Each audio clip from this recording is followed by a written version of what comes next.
Oke, selamat datang guys di channel Chemistry Tutori yang membahas tentang kimia. Kali ini kita akan membahas tentang asam basa. Asam, seperti yang pernah kalian pelajari pada waktu SMP, itu mempunyai ciri-ciri mempunyai rasa masam, memiliki pH kurang dari 7, korosif, dan dia memerahkan lakmus biru.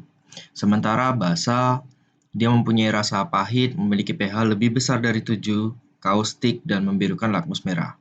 Kaustik adalah rasa, sensasi, licin, dan panas sekaligus. Kalau kalian pengen merasakan kaustik itu seperti apa, silakan pegang deterjen di tangan kalian. Di sekitarmu banyak sekali asam. Ada beberapa contoh asam di sekitar kalian yaitu jeruk, cuka, ketiak, semut, hujan, soda, dan lain-lain.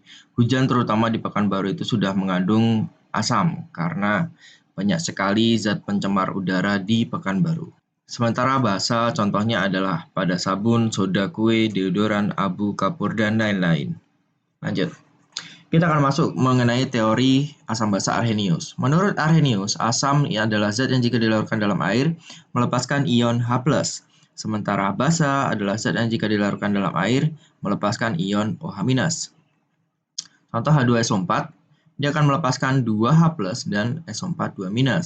Sementara kalau basa, magnesium hidroksida akan melepaskan Mg2+ dan 2OH-. Di sini kelihatan asam dia melepaskan H+, basa melepaskan OH-. Inilah teori asam basa Arrhenius atau yang paling mudah. Selanjutnya adalah teori asam basa Bronsted-Lowry dan Lewis. Kita sepakati dulu bahwa H+ punya nama lain yaitu proton dan OH- punya nama lain yaitu pasangan elektron bebas. Menurut Bronsted-Lowry, dia hanya melihat dari H+. H+ tadi punya nama lain yaitu proton. Asam adalah zat yang jika dilarutkan dalam air mendonorkan H+ atau mendonorkan proton. Berarti basa adalah zat yang jika dilarutkan dalam air menerima proton atau menerima H+. Contoh di sini kita punya H2SO4 ditambah NH3 menjadi HSO4- dan NH4+. Di sini kita lihat bahwa H2SO4 H+-nya berkurang dan diberikan ke NH3.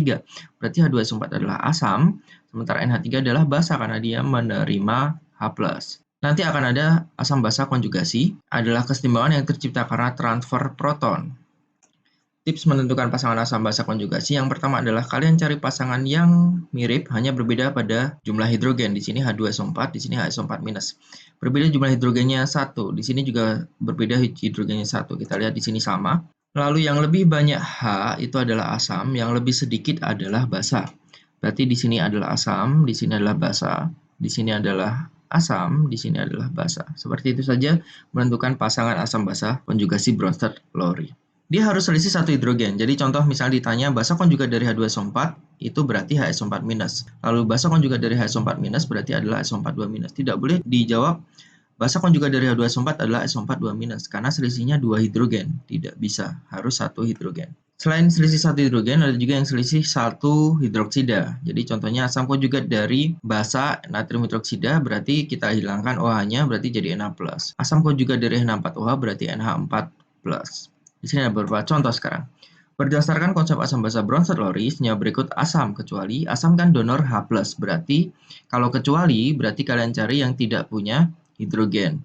Berarti ini bisa sebagai asam, bisa karena ada hidrogen, bisa, sementara SO4 tidak bisa. Berarti jawabannya adalah SO4.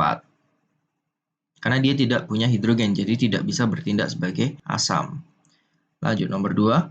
Pasangan asam basa konjugasi menurut Bronsted-Lowry adalah, nah ini boleh dibalik ya, asam basa atau basa asam sama aja. Di sini ada dua pasangan yaitu CH3COOH dan CH3COOH2+, dan pasangan HNO2 dan HNO2-. Karena di pilihan objektif cuma ada satu yaitu E, berarti jawabannya adalah E. Tinggal kalian cari yang mirip. Ini sama ini nggak mirip, nggak mirip, nggak mirip, nggak mirip. Yang E itu mirip hanya berbeda satu hidrogen. Lanjut, soal nomor 3. Asam konjugasi dari basa H2PO4- adalah, ini adalah basa. Berarti kalau asamnya dia punya hidrogen lebih banyak. Ini hidrogennya 2, berarti asamnya mempunyai hidrogen 3. Jawabannya adalah A. Lanjut, nomor 7. Dari senyawa berikut, asam basa Bronsted-Lowry berikut, H2O yang bersifat basa yang mana? Pada H2O yang ini, dia pasangannya ini. OH- ini hidrogennya lebih sedikit, berarti H2O di sini asam. Di sini H3O+, hidrogennya lebih banyak, berarti H2O di sini adalah basa. Di sini OH- pasangannya, hidrogennya lebih sedikit, berarti H2O di sini adalah asam. Berarti ini asam, basa, asam. Berarti yang bersifat basa adalah yang 2. hanya yang 2. Lanjut. Menurut teori asam basa bronzolori, H2O akan bersifat apa? Nah, H2O itu ada di pH 7, yaitu netral. Jadi H2O akan bersifat basa terhadap asam, dan H2O akan bersifat asam dibandingkan dengan basa. Kita cek satu persatu, misalnya yang E, yang A dulu lah, karena sebenarnya jawabannya A sih. H2O bersifat asam terhadap basa. H2O bersifat asam terhadap basa. Betul ya, karena H2O lebih asam daripada basa. Sementara yang B kita cek, lebih asam daripada asam.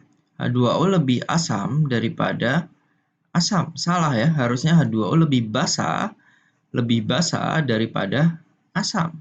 Berarti B salah. C juga salah, lebih asam terhadap asam.